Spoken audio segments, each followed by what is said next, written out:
त्या दिवशी हाणमार करताना बाप्पाचं आणि त्यांच्या मुलाचं नाव म्हणजे बाप्पाचं नाव घेत होते शेतामध्ये.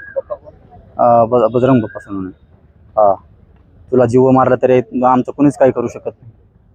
हा, आम्ही ते आमचे पाहुणे आहेत असं म्हणत होते.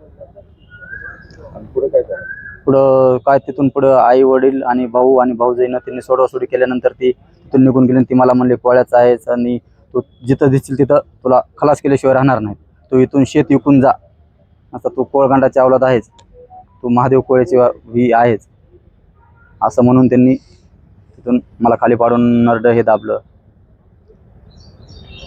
काय काय चर्चा करत होते आरोपी? काही नाही सर ते म्हणत होते आमचे तुला जीव बी मारला तरी आमचं कोणी काही करू शकत नाही. त्यांना पाठराखण आहे का कोणाची? त्यांनी कुणाची तरी पाठराखण असेल त्यावेळेसच त्यांनी एवढे धमकी नेऊन एवढं मारतात ना सर. कुणीतरी असं म्हणजे विनाकारण कुणी कुणाला मारू शकतं का? आज माणूस माणसाला कुणाचा तरी सपोर्ट असल्याशिवाय मारू शकतो का? मला सांगा ना. तुम्ही स्पष्ट बोला ना, कोणाची पाठराखण? काय सौरभ सोनवणेचं नाव घेत होते फाटलीवर मारताना. ती मारताना की माझ्या स्वतः सख्या भावाने आम्ही मित्र असताना त्याला फाटदिरीने चाकू घातला. म्हणले कुणी काय करू शकत नाही मी मेला तर. आणि तिथून अंबाजोगाईच्या कॅमेरेमध्ये सध्या कैद आहे. तिथं सध्या तिथपर्यंत सध्या आलं ते सर. तिथं सध्या त्यांची आमची हातापाय झालेली आहे. किती वाहनं होते पोलिसांनी वाहनं जप्त केली? वाहनं काहीच नाही जप्त केलेले. 9 आरोपीचा अटक आहे. तुम्ही तिकडे होतात, वाहन कोणती होती? कुठं? हल्ला झाला पांढरी कार्पी होती. त्या दिवशी घटना घडली होती थोडंसं काय तिथं आले आम्ही बसलो होतो चौघजण आणि डायरेक्ट येऊन हाणमार चालू केले त्यांनी. त्यावेळेस आम्ही तिकडचे 40-50 जण होते. तर त्यावेळेस आम्ही 4-5 जण होते. मला धरून पाडलं, हाणलं, मारलं आणि त्या विलास भोलेला पण धरून मारहाण चालू केली. तितक्यात मी तिथून निसटलो आणि परत मोहरी गेल्याच्या नंतर एक 15-20 फुटाचं अंतर असेल तितक्यात त्याला चाकू घातला. हा, कशामुळे हे कारण काय होतं भांडणाचं? काय नाही, शेतामुळंच म्हणत होते. तुला आदल्या दिवशी मला रानात येऊन धमकी दिली, हाणमार केली शेतामध्ये येऊन. आणि त्यावेळेस म्हणले तुला कुठं दिसतील तिथं जीव मारतो. तू कोळीची अवलाद आहेस, तू कोळगांड आहेस, तू आमच्या वायाकडं बुरी नजरेनं बघतोस. तू जर विकून जर नाही गेला तर तुला जीव कुठं दिसतील तिथं मारतोच. आणि त्यात दुसऱ्या दिवशी शनिवारी संध्याकाळी 7 ते 7:30 वाजता त्यांनी आम्ही हॉटेलवर बसलेलं असताना आम्हाला काही माहिती नसताना भांडणाची आम्हाला बघितल्यानंतर त्यांनी सर्व जण आले, सोनी जवळचे आणि कदमवाडीचे. त्यांनी डायरेक्ट आलं असंच मारायला चालू केलं. किती लोक होते सगळे? एक 30 ते 40 लोक. गाड्या कुठल्या होत्या? गाडी सोने जवळची एक कार्पी होती. हा, त्यामध्ये सौरभ सोनवणे असलेले नाव रमेश सोनवणे घेतलं होतं. तिथली काय परिस्थिती होती? तिथे तो होता का? त्यांनी जे कॉल रिटेल चेकअप करते त्यावेळेस त्यांचं जर नाव येत असेल कॉल रेकॉर्डमध्ये तर त्यांचं सिद्धच होणार आहे ना सर. तो 3 दिवस कुठं गायब होता? नाही सर, माझ्या किडनीवर आणि लिव्हरवर किडनीवरती सूज आलेली आहेत. ती मारल्यानंतर ती काल मी हॉस्पिटलमध्ये होतो. आता पुढची मागणी काय आहे? काय त्यांच्यापासून भीती वाटते सर. आणि आता एक आरोपी इथं बीड येतील इथं ज्यावेळेस आम्हाला मारताना होता एस पी ऑफिसला, तर त्यावेळेस मारताना जो आरोपी होता ते इथं आता सध्या आम्हाला बघून तो इकडे पळापळी करायला लागलेला आहे सर. पोलीस अधीक्षक साहेबांना तुम्ही सांगितलं प्रकारे आरोपी आला? नाही सर, मला आतमध्ये जाऊ दिलं नाही त्यांनी. आरोपीने का आमच्याकडे बघून इकडे पळून दुसऱ्या दरवाजाने आय एस पी साहेबाच्या बोललं की याच्यावरती असं मोठे गुन्हे दाखल करा. जो आम्हाला दगड घेऊन मारण्यासाठी आलेला होता ते आरोपी, त्याचे नाव आम्हाला माहिती नव्हतं. ते आरोपी आता बघितला त्यावेळेस आम्हाला त्याचं हे होता म्हणून आम्हाला माहिती आहे सर. सीसीटीव्ही मध्ये पण आहे तो. हा, ते आरोपी इथे येऊन आमच्यावर गुन्हे खोटे दाखल करेल, काय करेल. पर तो स्वतः माराय असताना आम्हाला त्याचं पोलीस स्टेशनला पण आम्ही सांगितलेलं आहे की बिन म्हणजे जे आम्हाला जे नावं माहिती नव्हते तिकडचे बरेच लोक होते, त्यातले आम्हाला जेवढेचे नाव होते सुने जवळचे तेवढे आम्ही सांगितलेले सर. पोलीस तपास कसा सुरू आहे? तुम्हाला यात काय बदल करावंसं वाटतंय? तुम्ही समाधानी आहात या तपासावर?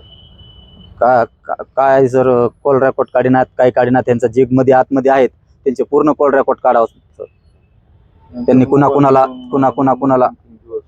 मला सध्या मोबाईल नाही वापरायला. सध्या मला इकडे कोणी मारून बी टाकलं तरी मला सध्या कॉल करण्यासाठी मोबाईल पण नाही. तुझा मोबाईल काय झाला? माझा मोबाईल माझे पोलीस घेऊन. कशामुळे ही भेट होती? काय चर्चा झाली? काय नव्याने काही दुसरी मागणी आहे? मागणी तर केली आहे. जो मुख्य आरोपी आहे रामेश्वर गायकवाड, त्याचं जी प्री प्लॅनिंग झालं, त्याचं घर आणि कारखाना फक्त 100 मीटरचं अंतर आहे. त्याच ठिकाणी प्लॅनिंग केली, ते एका वेळेस देण्यासाठी सांगण्यासाठी आलो होतो. दुसरं जी की मला सारख्या कंटिन्यू धमक्या येतात किंवा एक तर केस काल DYSP आवारामध्ये खुन्नस देणं, धमकी देणं, त्यासाठी एक संरक्षणाचं एक पत्र दिलंय आणि माझ्यावरती आणि उमेश मानेवरतीही त्यांना खोटे गुन्हे दाखल करून ह्या न्यायाच्या भूमिकेतून कसं ह्यांना डायव्हर्ट करता येईल ह्याचे प्रयत्न चालू. त्यासाठी मी SP साहेबांना बोललो. SIT मध्ये बी काही कर्मचारी हे करायचे होते, ॲड करायचे होते, तिथे आम्ही ते नावं आज SP साहेबांना दिलेत. कारवाई संदर्भात काय म्हणाले SP साहेब? इन्व्हिटेशन चालू आहे म्हणले, 100% तपास चालू आहे म्हणले. सौरभ सोनवणे याची 4 तास चौकशी झाली आणि चौकशीआधी त्याचा जबाब सोडून देण्यात आलेला आहे. करतील ना तपासामध्ये, त्यांचा तपास चालू, त्या तपासावर आपण कुठंच त्यांना हे करणार नाहीत. पोलीस सुरक्षेची मागणी केली होती, सुरक्षा कधी प्रदान करण्यात सांगितलं? आज संध्याकाळपर्यंत कल घेऊन त्याची कारवाई करतो म्हणले.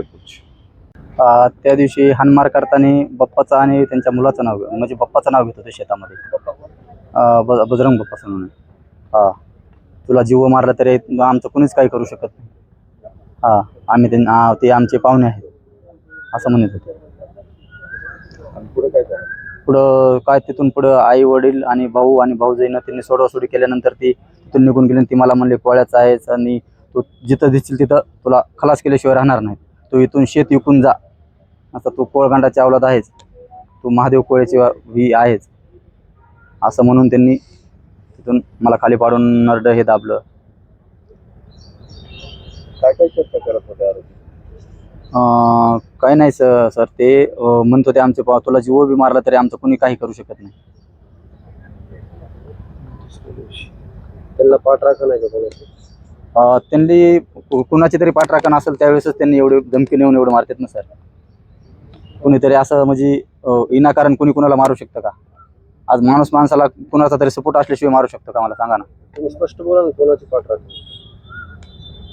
काय सौरभ सोनवणेचं नाव घेत होते फाटलीवर मारताना. ती मारताना की माझ्या स्वतः सख्या भावाने आम्ही मित्र असताना त्याला फाटदिरीने चाकू घातला. म्हणले कुणी काय करू शकत नाही मेला तर. आणि तिथून अंबाजोगाईच्या कॅमेरेमध्ये सध्या कैद आहे. तिथं सध्या तिथपर्यंत सध्या आलं ते सर.